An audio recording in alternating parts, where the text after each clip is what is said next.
Okay class continue करते हैं। Voice clear आ रही है? कोई डिस्टरबेंस तो नहीं है?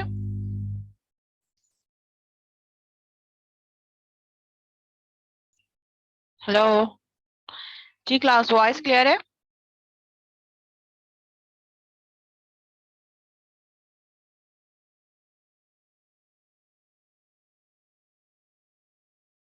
ओके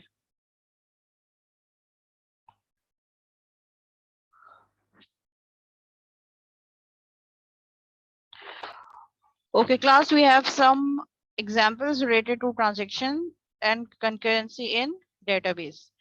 ठीक है, तो हम इस वर्ड फाइल को एक दफा गो थ्रू कर लेते हैं। इसमें हमारे पास कुछ प्रॉब्लम्स हैं, एग्जाम्पल प्रॉब्लम्स जो आपके एग्जाम्स में भी आ सकती हैं। So concurrency control in a multi-programming environment where multiple transactions can be executed simultaneously, it is highly important to control the concurrency of transactions. हम किस तरीके से ट्रांजेक्शन को concurrent बना सकते हैं so that एक ट्रांजेक्शन का दूसरे पे इफेक्ट ना पड़े. We have concurrency control protocol to ensure atomicity, isolation, serializability of concurrent transaction. Concurrency control protocols can be broadly divided into two categories. हम दो तरीके से concurrency achieve कर सकते हैं. First one is log based protocols and another one is time based protocols.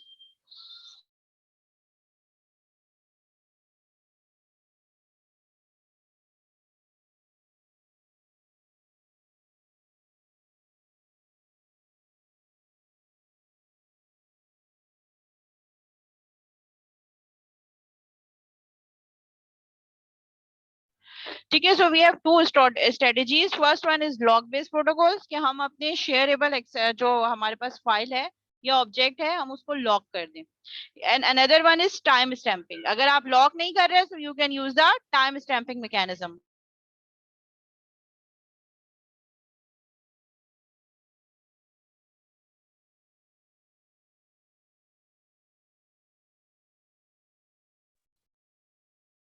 Okay, so what are the concurrency problems in database management system related to transactions? We will discuss this one by one. सबसे first problem is temporary update problem. So what is the temporary update problem?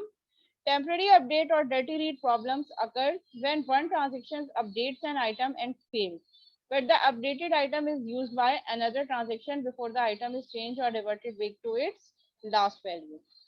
Example, दो transaction है हमारे पास, एक transaction T1 है और एक transaction T2 है. Let's suppose transaction T1 ने एक आइटम को रीड किया विच इज X और X में कुछ चेंजेस करे और चेंजेस करने के बाद X को राइट करवा दिया. मीनवाइल ट्रांजेक्शन T2 ने रीड किया एक आइटम X में चेंजेस किए और X को राइट करवा दिया. ठीक है, and read item of Y. In the above examples, if transaction 1 fail, अगर ट्रांजेक्शन 1 फेल हो जाती है हमारे पास तो उस केस में भी जो है T2 जो है वो सेम ऑब्जेक्ट में चेंजेस करके उसको राइट करवा सकती है. In the above example, if transaction T1 fails for some reason, then X will revert back to its previous value. But transaction 2 has already reached the incorrect value of X. ठीक है, T1 ने value change की और commit right कर दिया. T2 ने उसी right की हुई वैल्यूज पे फर्दर चेंजेस किए और उसको राइट कर दिया. अब ड्यू टू एनी रीजन अगर T1 फेल हो जाती है तो ये X की ओरिजिनल प्रीवियस वाली वैल्यू पे पहुंचेगी इस X पे. उसमें से -n वाला अपडेट चेंज हो जाएगा, प्रीवियस X पे से पहुंचेगी. जब तक ये प्रीवियस X है T1 इसको रीड करना है, उस पर दोबारा काम करना शुरू करेगी. T2 ऑलरेडी अपडेटेड वैल्यू पे फर्दर ऑपरेशन परफॉर्म कर चुकी है. So that is temporary update problem. Temporary changes की वजह से जो परमानेंटली स्टोर नहीं हुई उसकी वजह से अपडेशन में प्रॉब्लम आई, दूसरी ट्रांजेक्शन ने इनकरेक्ट वैल्यू पे चेंज कर दिया जो कि अगेन रिवर्ट बैक हो गई ट्रांजेक्शन फेल होने के केस में. Second problem is incorrect summary problem. Consider a situation where one transaction is applying the aggregate function. Temporary update problem, ठीक है, इनकरेक्ट समरी प्रॉब्लम डिस्कस कर रहे हैं हम.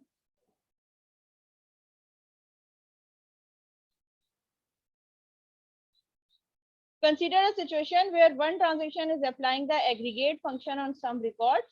एक ट्रांजेक्शन जो है वो एग्रीगेट फंक्शन परफॉर्म कर रही है जबकि another transaction is updating these records, और दूसरी ट्रांजेक्शन उस जो है रिकॉर्ड्स को अपडेट करना स्टार्ट हो गई है.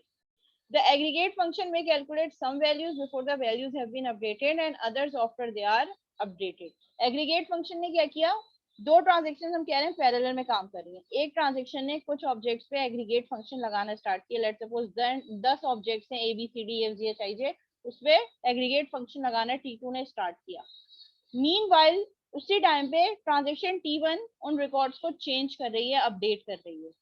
तो जो एग्रीगेटेड फंक्शन ट्रांजेक्शन T2 लगा रही है, हो सकता है वो कुछ प्रीवियस वैल्यू पे एग्रीगेट फंक्शन लगा दे जो अपडेट नहीं हुई थी, और कुछ वो हो.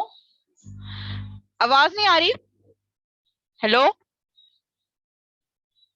जी क्लास, आवाज आ रही है?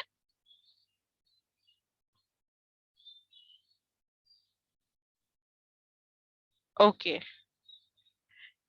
अब्दुल्ला आपको नहीं आ रही आवाज, मे बी आपका नेट का प्रॉब्लम हो, बाकी तो सबके पास आ रही है.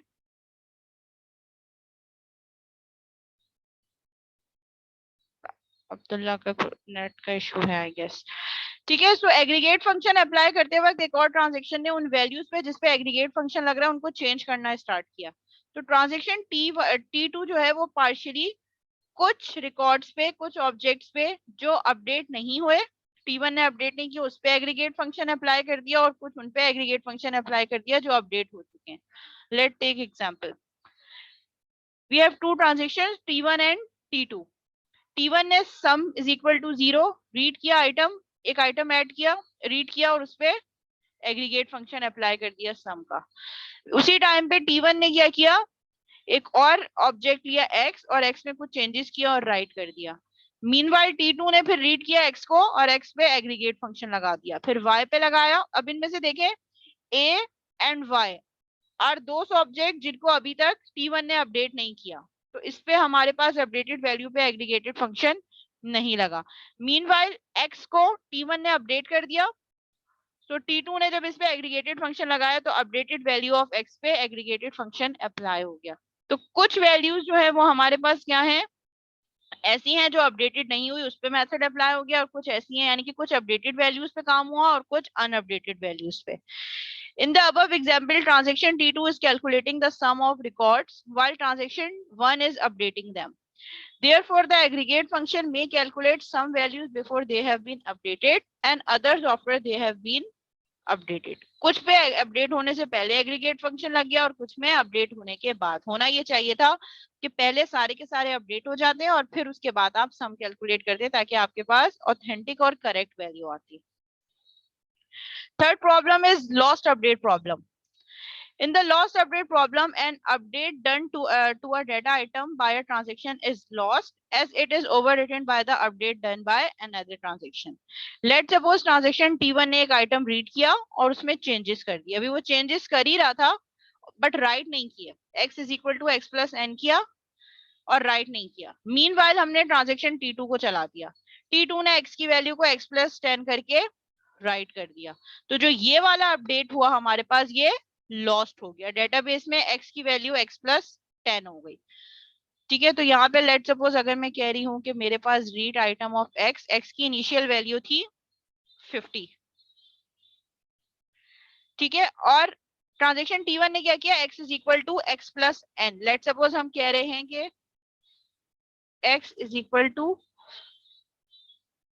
50 और n हम कह रहे हैं कि n है हमारे पास लेट सपोज 50.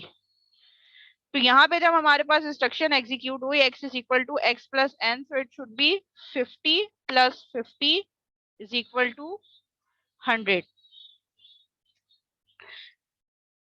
ठीक है, ये हमारे पास 100 हो गया, लेकिन हमने इसको राइट नहीं करवाया. तो जब हमने इसको राइट नहीं करवाया तो क्या प्रॉब्लम आएगी कि ये इसी स्टेट पे रहा 100, लेकिन हमने राइट ऑपरेशन परफॉर्म नहीं करवाया.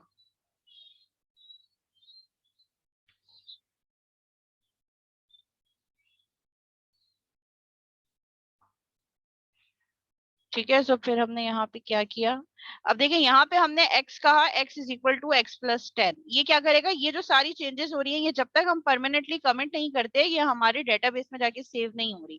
अब ये क्या कह रहा है, x is equal to x plus 10, तो ये पहले रीड करेगा x को, इसके पास x की अपडेटेड वैल्यू उसको क्या मिलेगी जो डेटाबेस से T1 को मिली थी, दैट वाज 50। ये आ गया 50, इसने यहाँ पे क्या ऑपरेशन परफॉर्म किया, 50 is equal to 50 plus 10 that is 60, और राइट कर दिया आइटम x। और राइट करने के बाद हम एज्यूम कर रहे हैं कि ये ट्रांजेक्शन यहाँ पे कमिट हो गई। अब जब ये कमिट हो गई तो ये डेटाबेस में जाके x की वैल्यू इसने 60 परमानेंटली स्टोर कर दी। अब जब हम T1 पे दोबारा जब आएंगे, अब T1 भी अब कुछ नेक्स्ट ऑपरेशन परफॉर्म करना चाह रही है, लेट्स सपोज ये कह रही है रीड x, तो ये डेटाबेस से वैल्यू उठाएगा 50, पहले 50 वैल्यू थी, लेकिन अब ये ट्रांजैक्शन T2 ने कमिट जब जैसी हुई, कमिट होने के बाद इसने 50 को अपडेट कर दिया 60 परमानेंटली। तो अब ये क्या वैल्यू उठाएगा Rx की 60।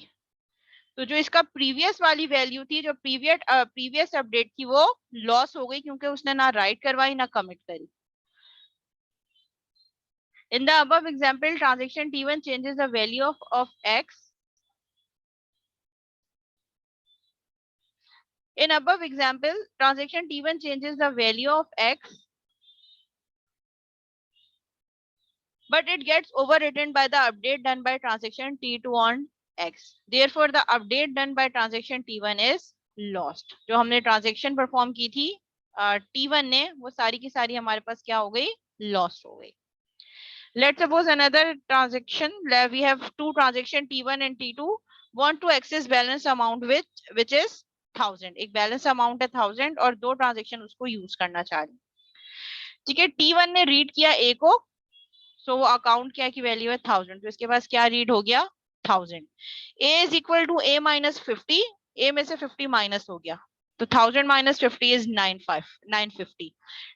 सेम टाइम पे हमने T1 को स्टॉप किया और T2 को एग्जीक्यूट किया। T2 ने क्या किया, रीड किया A को, तो A की वैल्यू क्या थी डेटाबेस में 1000, क्योंकि ये सारे चेंजेस जो 950 है ये आपकी रैम में स्टोर है, जब तक आप इसको परमानेंटली कमिट नहीं करेंगे ये डेटाबेस में जाके अपडेट नहीं होंगे, ये चीज माइंड में रखनी है। तो अब यहाँ पे देखें, जब ट्रांजेक्शन T2 ने रीड किया A को, तो इसको भी डेटाबेस से वही वैल्यू मिली जो T1 को मिली थी, विच इज 1000। T2 ने क्या किया, A को A प्लस 100 कर दिया, तो ये 1100 हो गए, 1000 प्लस 100 इज 1100। फिर हमने ट्रांजेक्शन T2 को स्टॉप करके ट्रांजेक्शन T1 को राइट करवाया A। तो जब हमने राइट ऑफ A करवाया तो यहाँ पे ये वाली जो अपडेट है हमारे पास क्या हो गई, लॉस हो गई। इस टाइम पे ये 1100 वाली लॉस हो गई, क्योंकि अभी हमने राइट ये भी नहीं करवाया, ये राइट नहीं करवाया, हमने कहा राइट ऑफ A। इसके पास जो A का स्टेटस था, यहाँ पे ये एज अ लोकल वेरिएबल काम करे, तो इसके रैम में स्टेटस ऑफ A वाज 950, तो 950 is the value right of A। अब हम कह रहे हैं कि जब ये ट्रांजेक्शन T1 कमिट हो जाएगी तो यहाँ पे राइट ऑफ A क्या होगा 950, और यहाँ पे right of A is 1100, which is again a inconsistent state. T1 will read balance that is 1000 and update now balance is 950. Meanwhile, before T1 writes, T1 के write करने से पहले ही updated value of A. T2 transaction begins and will read old value 1000 due to the fact value updated by T1 could not be written. T2 will add 100 to the amount that is 1100. Now T2 will write 950 which is lost, जिसकी वजह से हमारे पास ये वाली value loss हो जाएगी। अब जब इसको अपडेट करेंगे तो ये वाली वैल्यू लॉस हो जाएगी। अनरिपीटेबल रीड प्रॉब्लम, एक ट्रांजेक्शन है T1 जिसने रीड किया x को, फिर ट्रांजेक्शन T2 ने रीड किया x को, T1 ने राइट किया x को, T2 ने रीड किया x को। In the above example, once transaction 2 reads a variable x, a write operation in transaction 1 changes the value of the variable x. Thus, when another read operation is performed by transaction 2, it reads the new value of x which was updated by transaction 1. ठीक है, अब यहाँ पे देखिए read है, T1 ने read किया, let suppose value of x, हम कह रहे हैं कि वैल्यू ऑफ x इज 50। ठीक है, सेम टाइम पे T2 ने भी रीड किया 50। अब T1 ने राइट किया x, राइट का मतलब है कुछ चेंजेस किए, तो इसने कह दिया कि x की वैल्यू हम कर देते हैं लेट सपोज 100। अब जब रीड ऑफ x होगा, क्योंकि अब राइट ऑपरेशन परफॉर्म हो चुका है, तो अब इसको क्या वैल्यू मिलेगी 100। It reads the new value of x which was updated by transaction T1। तो सेम ट्रांजेक्शन पे जो प्रीवियस वाला रिकॉर्ड था वो लॉस हो जाएगा।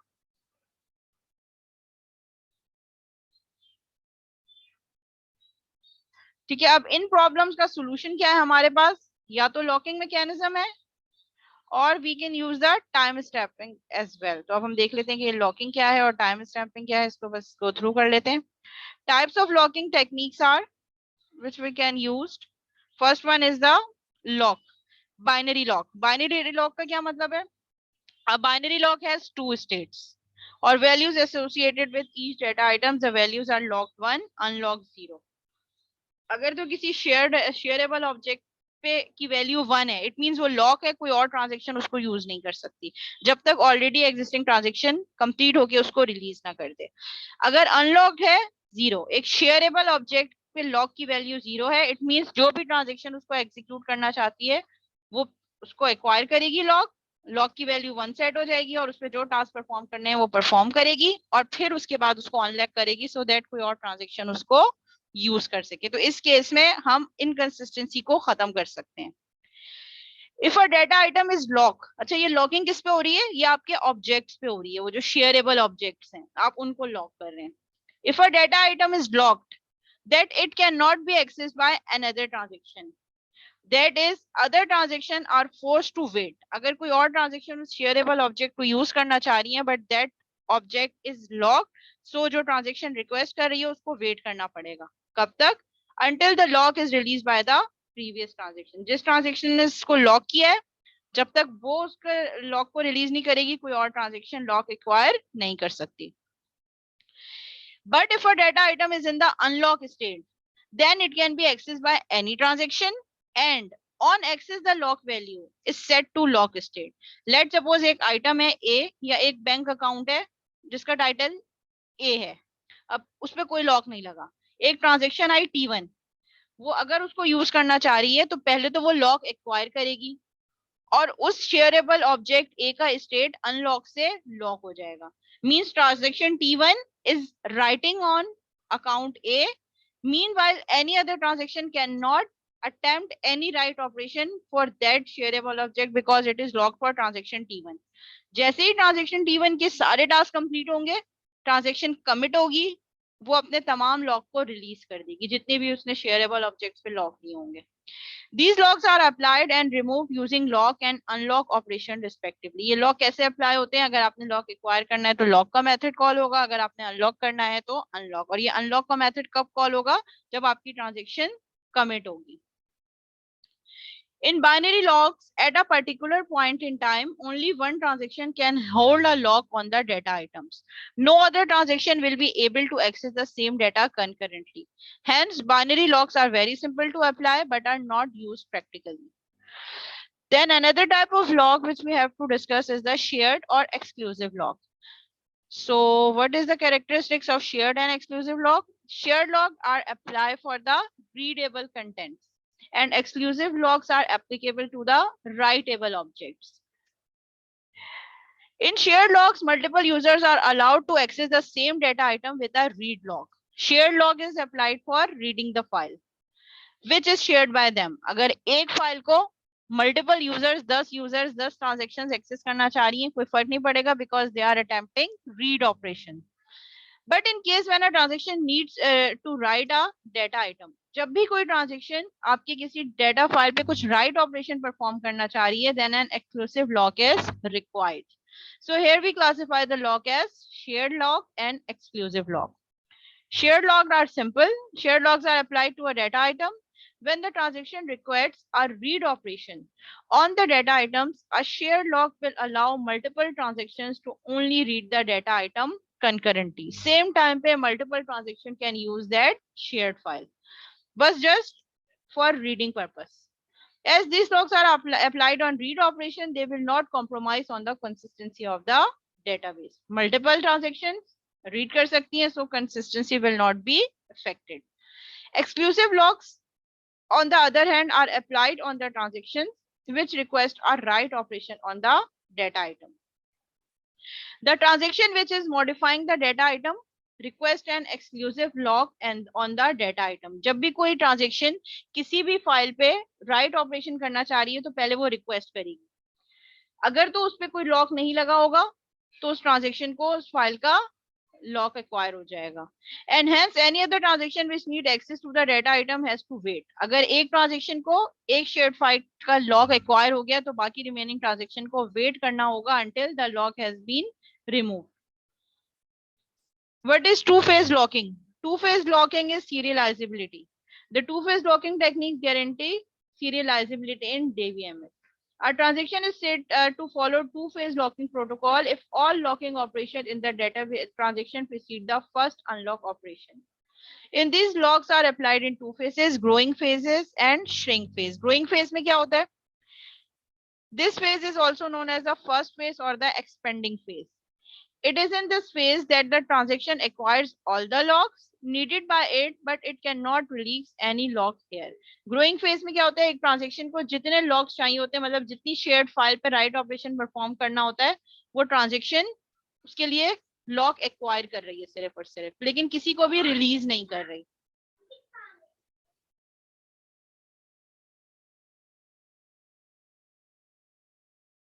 श्रिंकिंग फेज क्या है हमारे पास? This phase is also known as the second phase or the contracting phase. Here a transaction is not allowed to acquire any new locks. एक दफा एक फेज में ट्रांजेक्शन को जितने लॉक एक्वायर करने हैं वो एक्वायर करेगी and that phase is called growing phase. एक ही दफा जो जो लॉक एक्वायर करने हैं वो इस फेज में एक्वायर कर लें. श्रिंकिंग फेज में जब वो एक ट्रांजेक्शन चली गई तो उसके बाद वो जो है कोई भी फर्दर लॉक एक्वायर नहीं कर सकती, but it can release the existing lock it holds. अब इस वाले फेज में ट्रांजेक्शन ने जितने लॉक एक्वायर किए उनको रिलीज किया जाएगा. The two-phase locking protocols have solved problems of lost update, inconsistent analysis और dirty read टू. ये जितने हमने प्रॉब्लम्स पढ़े हैं, अगर इनको हम टू फेज लॉकिंग करें, मतलब दो फेज में लॉक को हम यूज करें कि एक फेज में लॉक एक्वायर हो और दूसरे फेज में हम उन लॉक को रिलीज कर सकें, तो उससे हमारी ये जो लॉस्ट अपडेट, इनकंसिस्टेंट एनालिसिस और डर्टी रीड्स हैं वो सॉल्व हो जाएंगी. Second approach is timestamp based protocol. Timestamp based protocol क्या कह रहा है? The most commonly used concurrency protocol is the timestamp based protocol. This protocol uses either system time or logical counter as a timestamp. आप system का time भी use कर सकते हैं as a timestamp, और you can use the logical counter value as well. Log based protocols manage the order between the conflicting pairs among transactions. आपने हर transaction के साथ एक टाइम एसोसिएट कर दिया. अगर हम सिस्टम टाइम की बात करें तो हम ट्रांजेक्शन को उनकी एज वाइज प्रायोरिटी दे रहे हैं. जिस ट्रांजेक्शन के एज ज्यादा है उसकी प्रायोरिटी ज्यादा है. As in terms of time, यानी कि जो ट्रांजेक्शन पहले आई है वो ज्यादा ओल्ड है, उसके बाद आने वाली transaction are consider as a younger transaction. Important ये पॉइंट देखें, इससे आपको ये मेरे पॉइंट समझ आ जाएगा. Every transaction have a time stamp associated with it. जैसे ही कोई ट्रांजेक्शन एंटर होती है हमने उसको एक टाइम स्टैम्प दे दिया. And the ordering is determined by the age of transaction. अब कौन सी ट्रांजेक्शन पहले होगी कौन से बाद में होगी उसको हम कैसे डिटरमाइन करेंगे? ट्रांजेक्शन की एज से. A transaction created at 002 clock time would be older than all other transactions that comes after it. इस टाइम के बाद 002 के बाद जितनी भी ट्रांजेक्शन आएंगी that would be considered as younger transaction. For example any transaction y entering the system at 0004 is 2 seconds younger. ठीक है, जो ट्रांजेक्शन 002 पर आई है उसके बाद एक और ट्रांजेक्शन एंटर हुई, ट्रांजेक्शन y जो 004 सेकंड पे आई है, जो कि 2 सेकंड यंगर है, and the priority would be given to the older one. तो जो ट्रांजेक्शन पहले आई है उसको हम पहले प्रायोरिटी देंगे या उसको पहले एग्जीक्यूट करेंगे. Every data item is given the latest read and write timestamp. This let the system know when the last read and write operation was performed on the data item. जी class, यहाँ तक हमारा जो transaction का जो topic है ये complete हो गया, जिसको हमने बहुत डिटेल में कवर किया है with different examples and solutions for that particular problem as well. यहाँ तक कोई क्यूरी, कोई सवाल है? So you may ask.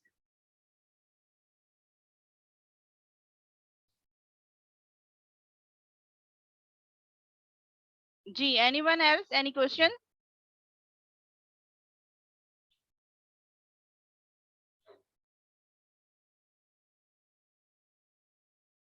Okay fine.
आपके एलएमएस पे, मैंने वहीं से डाउनलोड किया कंकरेंसी कंट्रोल।